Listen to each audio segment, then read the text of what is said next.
The Pacific stretched out like a dark mirror as I stood on the deck of the USS Mariana. The ship rocked gently under my feet, a motion I'd grown used to over 15 years in the Navy. The morning sun hadn't broken through the clouds yet, casting everything in a gray light that matched the seriousness of what we were about to do. Operation Abyssal Horizon. Even the name sounded like something out of a sci-fi movie, but the mission was very real. We were going to attempt the deepest manned descent into the Mariana Trench in human history. "Captain Vasquez," a voice came from behind me. I turned to see Dr. Sawyer Ward, our lead scientist. His wire-rimmed glasses caught what little light there was, hiding his eyes. "The team is assembled in the briefing room," he said. I nodded. "I'll be right there." The ship's corridors were quiet as I made my way below deck. Most of the regular crew was still asleep. This mission belonged to the specialists. When I pushed open the door to the briefing room, 5 faces looked up at me. These were the people who would join me in the depths. Dr. Ward, with his permanent look of mild annoyance. Sophia Moore, our geologist, reviewing her notes with the same attention she gave to rock samples. Mike Strickland checking equipment readings on his tablet. Winter Morgan at the communications station, headset already in place. Jackson Dixon, our engineer who couldn't seem to sit still. And Emily Jacobs, marine biologist, her eyes bright with excitement. "Morning," I said, moving to the front of the room. "Today we make history. 2 submersibles will descend to depths few humans have ever seen." I pulled up the mission schematics on the main screen. "I'll pilot Sub 1 with Dr. Ward and Winter. Sub 2 will follow with Sophia, Jackson, Emily, and Mike. Our goal is to reach at least 35,000 feet and collect data from the Hadal zone." Dr. Ward stood up, adjusting his glasses. "The pressure at that depth will be approximately 16,000 pounds per square inch. The vessels have been tested extensively, but we'll be pushing the limits of current technology."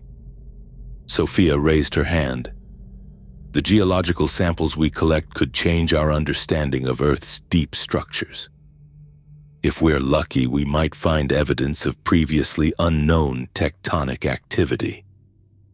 And the biological implications are just as significant," Emily added, leaning forward in her chair. "Organisms that survive at those pressures might have applications we can't even imagine." I looked around the room. "Questions?" Jackson spoke up.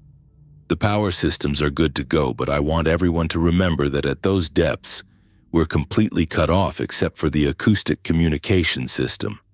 If anything goes wrong with that..." "Nothing's going to go wrong," Dr. Ward cut in.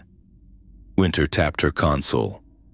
"The acoustic system has triple redundancy. As long as we stay within half a kilometer of each other, communication should be maintained." I checked my watch. "We launch in 90 minutes. Final equipment checks now."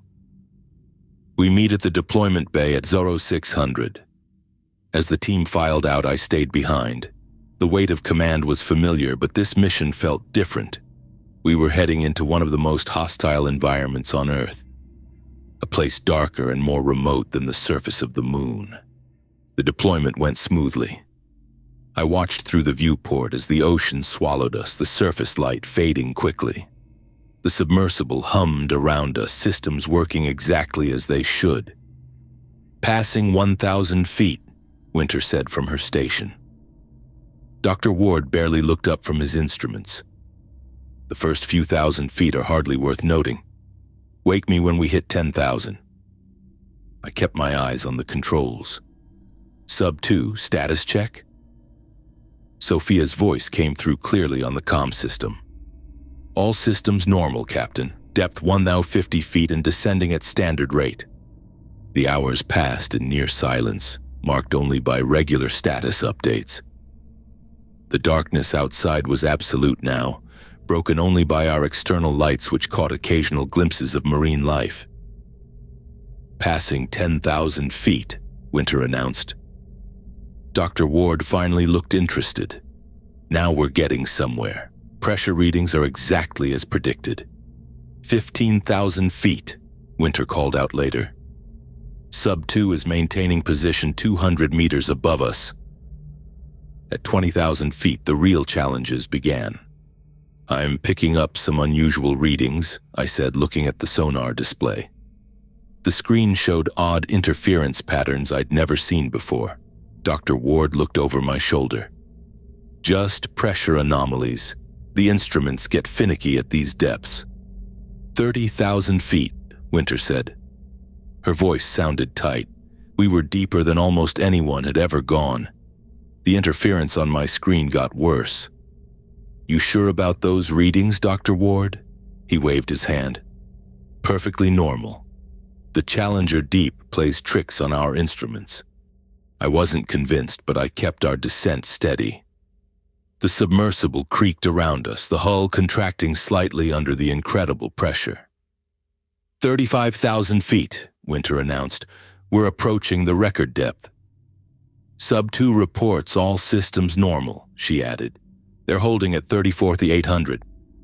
The sonar suddenly cleared and I sat up straighter. I'm getting a solid return off something big directly below us. Dr. Ward pushed me aside to look at the screen.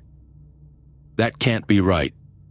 35,700 feet, Winter said quietly. We've broken the record.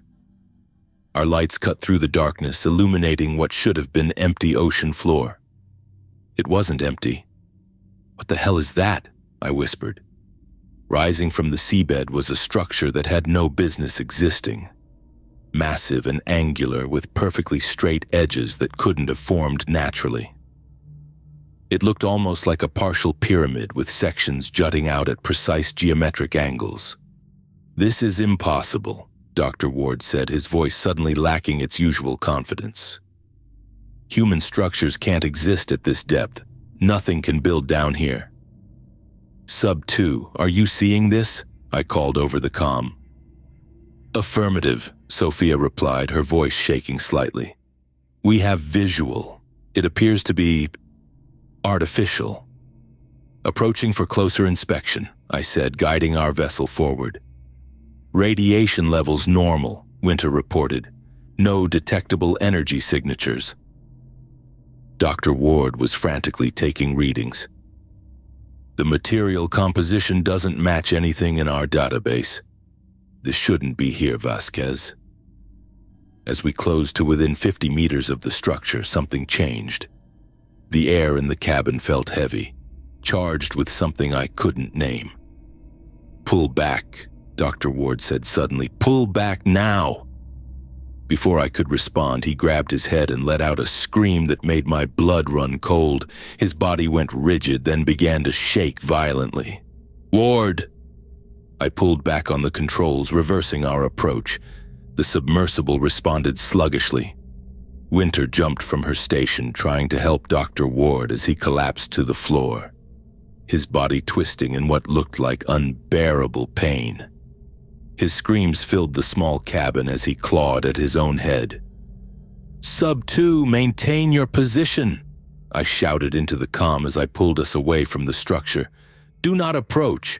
I repeat, do not approach. But it was too late for Dr. Ward.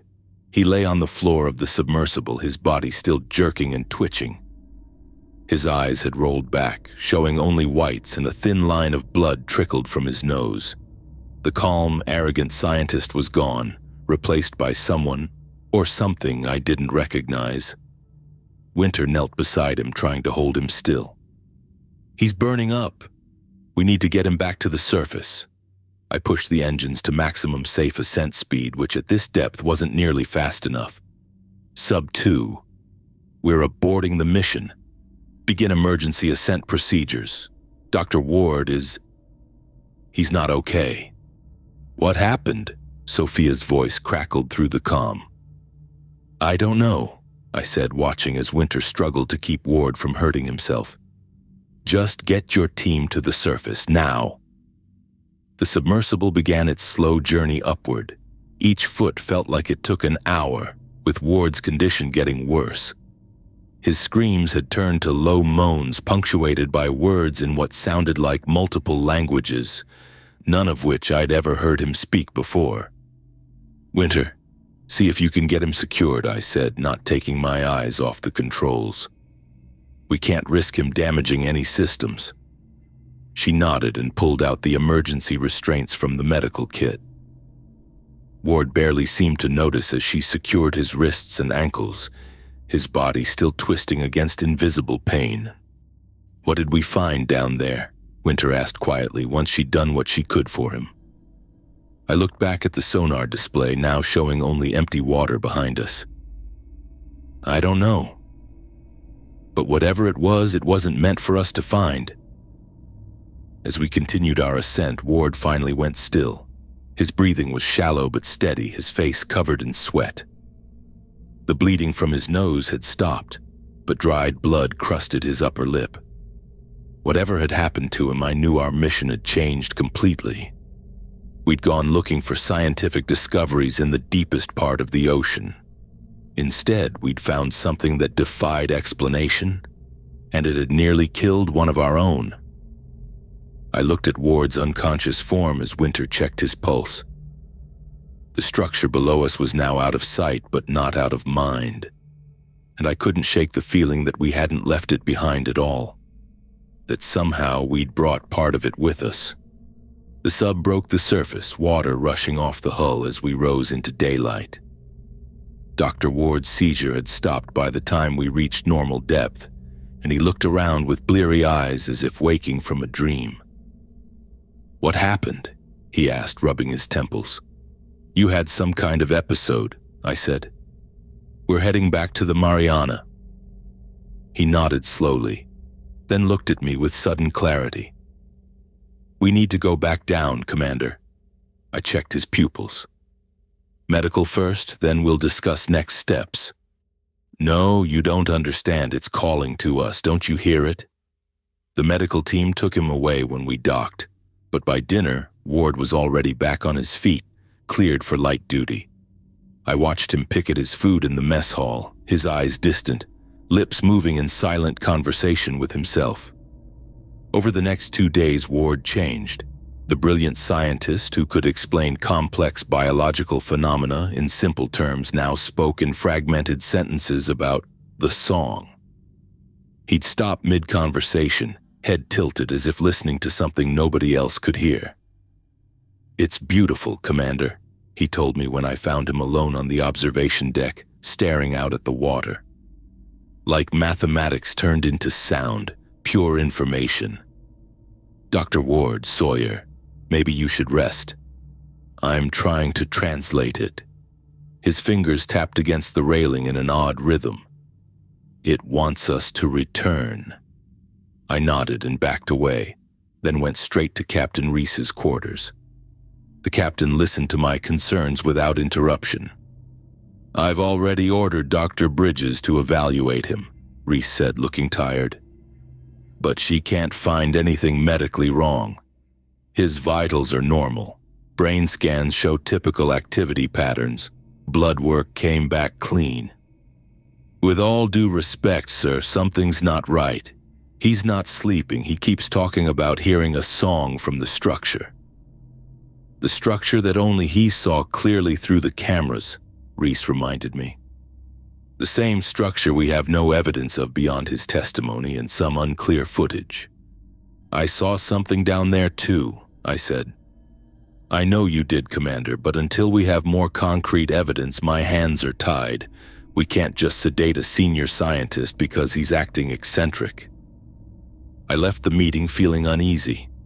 That night, I woke to find a message on my tablet from Winter Morgan in communications. Something about system irregularities. I threw on clothes and headed down. Winter looked up when I walked in. "Commander, someone's been messing with our comms. 3 satellite uplinks were disabled, then brought back online with modified protocols." "When?" "Between 0200 and 400 this morning. The logs show Dr. Ward's access codes." I checked the time, 0730. "Keep this quiet, I'll talk to Ward." I found him in the lab, hunched over a computer, fingers flying across the keyboard. Papers covered with strange symbols lay scattered around him. "Dr. Ward," I said from the doorway, "we need to talk about the communication systems." He didn't look up. I had to adjust the frequency parameters. They were interfering. Interfering with what? The song. He turned to me, eyes bloodshot but strangely focused. "I'm close to understanding it, Commander. The structure is trying to communicate." I stepped closer, noticing a screwdriver on the desk beside him. "You can't modify ship systems without authorization. You'd hear it too if you'd just listen." He grabbed the screwdriver and stood up. "They're trying to block the signal. I won't let them." "Put that down, Sawyer." I kept my voice calm, hands visible. He lunged forward with surprising speed. I felt a sharp pain as the screwdriver tore through my sleeve and into my arm. I grabbed his wrist, twisting until he dropped the tool, but he fought with manic strength. "Security to the main lab!" I yelled into my radio as we crashed into a table, equipment clattering to the floor. Lucas Gray burst through the door 30 seconds later, quickly assessing the situation before pinning Ward to the ground. "He's not well," I said, pressing my hand against my bleeding arm. "Take him to medical, full restraints." Dr. Bridges looked grave when she examined my wound. "This needs stitches," she said, cleaning the 6-inch gash that ran from my elbow toward my wrist. "What happened?" Ward attacked me with a screwdriver when I confronted him about tampering with communications. I winced as she applied antiseptic. "He seemed perfectly normal during his evaluations," she said, threading a needle. "His brain scans showed typical activity. No signs of toxicity or infection. He answered all my questions lucidly." "He's anything but lucid now." She nodded, working on my arm. "I've sedated him and applied restraints. I'll run more tests." "Could this be related to what happened near the trench, the seizure?" "It's possible. Oxygen deprivation can cause behavioral changes, but his O2 levels were fine when you surfaced." She finished the last stitch. "I'll keep him under observation." I returned to my quarters after midnight, exhausted but too wound up to sleep. The ship felt different somehow, quieter than usual, as if holding its breath. I finally drifted off around 200. The blaring alarm jerked me awake. Red emergency lights pulsed along the corridor as I rushed out, still pulling on my uniform jacket. "Commander!" Lucas Gray ran toward me, his face lit in crimson flashes. "Ward's escaped. He's knocked out primary lighting throughout the ship and barricaded himself in the main laboratory." "How long ago?" 20 minutes. We've got backup generators online, but he's bypassed several security protocols." We gathered a team outside the lab. The door had been sealed from inside, reinforced with equipment pushed against it. "On my count," I said, positioning myself with Lucas at the portable battering ram. 3, 2, 1. The door gave way on the fourth hit. The lab was bathed in dim blue light from a single emergency lamp. Equipment lay strewn across the floor, screens displayed cascading symbols I didn't recognize. And there, in the center of the chaos, was Sawyer Ward. He sat cross-legged on the floor, his lab coat discarded beside him. His bare chest and arms were covered in intricate patterns, not drawn but carved into his flesh with surgical precision. Blood had dried in dark rivulets down his torso. "Jesus," Lucas whispered beside me. Ward's eyes stared sightlessly at the ceiling, his mouth frozen in a rictus smile. I knelt beside him, already knowing what I'd find. No pulse. His skin felt cold. "Look at his mouth," Lucas said. I hesitated, then gently used my pen to pull back Ward's upper lip. His teeth, each one appeared to have been carefully etched with the same alien symbols that covered his skin. Tiny, precise carvings no human hand could have made so perfectly. "What did he do to himself?" Lucas asked quietly. I had no answer. I just stared at the man who only days ago had been excitedly preparing for a routine research dive. Now he was gone, transformed into something I couldn't comprehend. A human canvas covered with a message from somewhere beyond understanding. I ordered all specimens from the trench locked down in the ship's containment lab. No access without my direct approval and a witness present. Double security clearance for all samples, I told Lucas, our security officer. And I want a log of everyone who goes near that lab. Yes, sir, Lucas nodded, his expression tight. The next morning I woke up with my head pounding like I'd spent the night drinking cheap whiskey. The pain sat right behind my eyes, digging deeper with each heartbeat. Pills didn't touch it. Coffee didn't help. I sat in my quarters trying to focus on mission reports when flashes of that structure kept interrupting my thoughts. Black stone rising from the ocean floor, angles that didn't make sense, surfaces that seemed to absorb light. I shook my head, which only made the pain worse. That night was the first nightmare. In my dream, I stood at the base of the structure, but I wasn't in a submersible. I was just there, the crushing pressure of the deep ocean somehow not affecting me. The structure opened and something reached out, not physically, but in a way I couldn't put into words. It wanted in. I woke up gasping, sheets soaked with sweat. The headaches didn't stop. If anything, they got worse over the next 3 days. I wasn't the only one suffering either. During morning briefings, I noticed the changes. Winter Morgan kept rubbing her temples when she thought no one was looking. Jackson Dixon had dark circles under his eyes that grew more pronounced each day. Dr. Bridges reported a 30% increase in crew members coming to the medical bay for headache medication. Might be stress, Dr. Bridges said when I asked her about it. Or something environmental, air circulation, water quality, I'm running tests. But her expression told me she didn't believe that explanation any more than I did. Drew Pina caught me in the corridor outside the communications center on the 4th day after Ward's incident. He looked terrible. Pale skin, bloodshot eyes, hair even messier than usual. "Commander," he said, voice low. "Can I talk to you? Privately?" I nodded and followed him into the empty auxiliary control room. Drew shut the door behind us and pulled off his headphones. "I'm hearing things in the communications array," he said. "Started 2 days ago." "What kind of things?" I asked, keeping my voice level. Drew ran a hand through his hair. "Whispers. At first I thought it was cross-channel interference or maybe a problem with the equipment. But it's not coming through the headphones, it's like..." He stopped, looked away. "Like it's coming through the static itself. Voices speaking words I almost understand."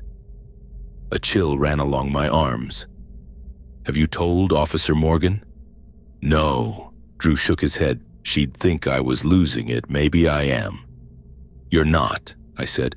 "Other crew members are experiencing unusual symptoms too." Drew looked relieved. "So you believe me?" "I do." I wished I could tell him I didn't. "Keep monitoring, but take regular breaks, and come to me directly if the voices say anything you can understand." The next day, Rebecca Solomon knocked on my office door. The young research assistant stood awkwardly in the doorway, tugging at her sleeve. "Commander Vasquez, can I show you something?" She rolled up her sleeve once the door was closed. Red patches covered her skin from wrist to elbow, but they weren't random like a normal rash. They formed distinct patterns, curves and lines that looked almost like writing. "It started after I helped catalog the samples from the trench," Rebecca said. "Dr. Moore says it's probably contact dermatitis, but you don't think so," I finished for her. Rebecca traced one of the patterns with her finger. "They change. Every few hours, the pattern shifts slightly and they're spreading." She pulled her collar aside to show similar markings creeping up her neck. "Any other symptoms?" I asked. "Headaches, bad dreams." She looked up at me. "Am I going to end up like Dr. Ward?" No, I said firmly, though I had no right to make that promise. We're going to figure this out. In the meantime, document the changes in the patterns. Take photos every few hours. I already am, she said. After a week of escalating incidents across the ship, Dr. Moore and I prepared for another dive. We needed answers, and the only place to get them was back at that structure. This is our final descent, I told Dr. Moore as our submersible dropped through the dark water. If we can't gather conclusive data today, headquarters will pull the plug on the whole operation. Dr. Moore nodded, her face blue in the glow of the instruments. The samples we've collected show unusual properties, but nothing that explains what happened to Ward or the symptoms the crew is experiencing. The structure came into view just as it had before, a massive dark shape rising from the trench floor. As we approached, I felt the familiar pressure in my head intensify until it was nearly blinding. "Commander?" Dr. Moore's voice sounded far away. "The external sensors are failing." One by one, the submersible's systems began shutting down. First the external cameras, then sonar, then the specimen collection equipment. The pressure in my skull built until I thought my head might split open. Then I heard it, not with my ears, but somehow directly in my mind. A song, if you could call it that. It had no melody I could recognize, no rhythm that made sense, but it pulled at something deep inside me. Ancient. Hungry. "Do you hear that?" I asked, my voice sounding wrong to my own ears. Dr. Moore didn't answer. I turned to look at her and felt my stomach drop. Thin lines of blood trickled from her eyes, running down her cheeks like crimson tears. Her mouth opened and closed, but no sound came out. The song grew louder, drowning out thought itself. The structure below us seemed to pulse, though I couldn't tell if that was real or just my vision blurring. Warning lights flashed across the control panel as more systems failed. Using everything I had left, I grabbed the manual controls and yanked the submersible away from the structure. Each foot of distance we gained made the song slightly quieter, the pressure slightly less. Dr. Moore slumped in her seat, still conscious, but barely. I pushed the engines to full power, climbing away from the trench as fast as the submersible could manage. The further we got, the more the systems came back online one by one. The song faded to a whisper, then to nothing, leaving only the echo of it in my memory. By the time we reached the surface, Dr. Moore had wiped the blood from her face, though her eyes remained bloodshot and unfocused. Neither of us spoke about what happened down there. I wasn't sure we could find the words. The USS Mariana limped back to Naval Station Guam like a wounded animal. 11 crew members returned from a complement of 17. 6 empty bunks. 6 families who got the worst kind of news. I didn't speak much during our return journey, none of us did. We moved around the ship like ghosts, doing our jobs with robotic efficiency, avoiding each other's eyes.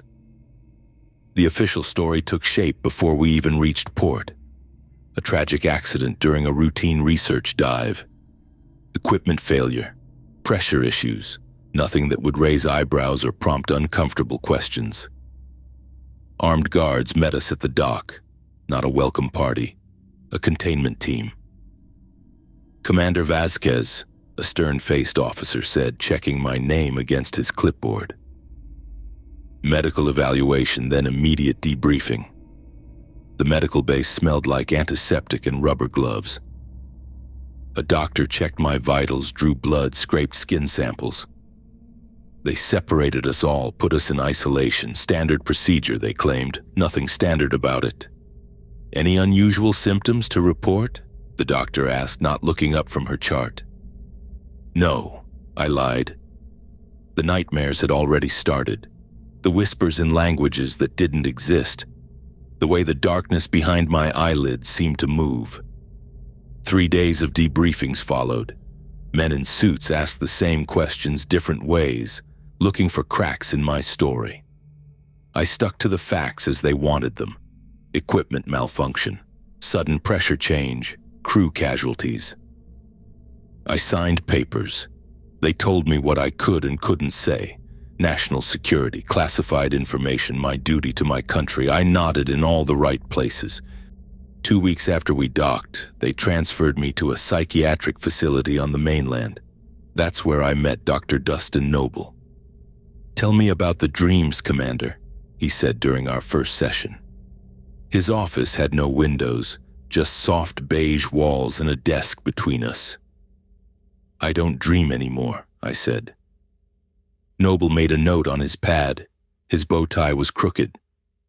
"Your file indicates sleep disturbances. I don't sleep much. And when you do?" I looked at the clock on his wall. "When I do, I see them, the ones we lost." Noble leaned forward slightly. "What do they say to you?" "Nothing I can understand." He spent 3 months picking through my brain like a bird looking for worms. "Post-traumatic stress disorder," he wrote in his notes. "Survivor's guilt, acute anxiety, recommended extended medical leave, continued therapy, possible medication." I played along, showed improvement when I needed to, talked about moving forward, about acceptance, all the right words in all the right places. It was during my final week of evaluation that I noticed the first mark. A small curved line on my forearm like a crescent moon drawn in faint blue ink. I scrubbed at it in the shower, but it wouldn't come off. By the next morning it had darkened, and a second line had appeared beside it. I knew those lines. I'd seen them before, carved into Dr. Ward's skin as he bled out on the submarine floor. "Something wrong with your arm?" Noble asked during our session that day. I'd been rubbing at it unconsciously. "Rash," I said, "from the soap here." He bought it, or pretended to. Either way, he signed my release papers the following week. Fit to return to limited duty, his report said. Prognosis, guarded but positive. The Navy gave me a desk job in San Diego, paperwork and training reviews. No more sea duty. They kept me around because it looked better than a medical discharge. The hero commander recovered and serving his country. But we all knew I'd never command again. I bought long-sleeved shirts, stopped going to the beach. The marks kept coming, a new one every few days. Curved lines, angular symbols, dots arranged in patterns that almost made sense if I stared long enough. After 8 months pushing papers, I resigned my commission. The Navy didn't fight to keep me. I drove north, away from the ocean, but that didn't last. The pull was too strong. I ended up on the Oregon coast in a small house on a cliff overlooking the Pacific, far enough from people, close enough to the water. A compromise. 5 years passed like water through fingers. I watched the marks spread across my body like a slow-motion tattoo. Left arm first, then right. Chest, back, legs. I photographed each new addition, cataloged them in notebooks that filled a bookshelf, then two. I tried to understand what they meant, learned computer programming to create pattern-matching algorithms, studied ancient writing systems, mathematical sequences. Nothing matched. The symbols were unique, or so old they'd been forgotten by human knowledge. The local people knew me as the weird guy who lived alone on the cliff, the one who never wore short sleeves even in summer. They made up stories about me, ex-military with PTSD, writer working on a novel, witness protection. I let them think what they wanted. On clear days, I sat on my porch and watched the ocean. It watched back. I kept tabs on my former crew, the survivors. Lucas Gray quit the Navy, became a wilderness guide in Montana, as far from the ocean as he could get. Winter Morgan stayed in, got promoted twice. Emily Jacobs published 3 papers on deep-sea ecosystems, never mentioning what we found. Rebecca Solomon disappeared completely. Dr. Moore killed herself 2 years after we returned. Pills. Her note said only, "I can still hear it." The official report called our mission a success with acceptable casualties. a breakthrough in deep-sea exploration technology, valuable scientific data collected, strategic advantage maintained. 6 deaths, unfortunate but within operational parameters. I printed out a copy, read it once, then burned it in my fireplace. The truth lived in my notebooks and on my skin. Humanity had encountered something in the darkness of the Mariana Trench. Something old, something patient. Something that thought in patterns we couldn't comprehend, and it had noticed us back. My body was 30% covered now. The marks appeared on a regular schedule, one new symbol every 9 days. At that rate, I calculated I had about 4 years before they covered me completely. I didn't know what would happen then. Transformation? Death? Something worse?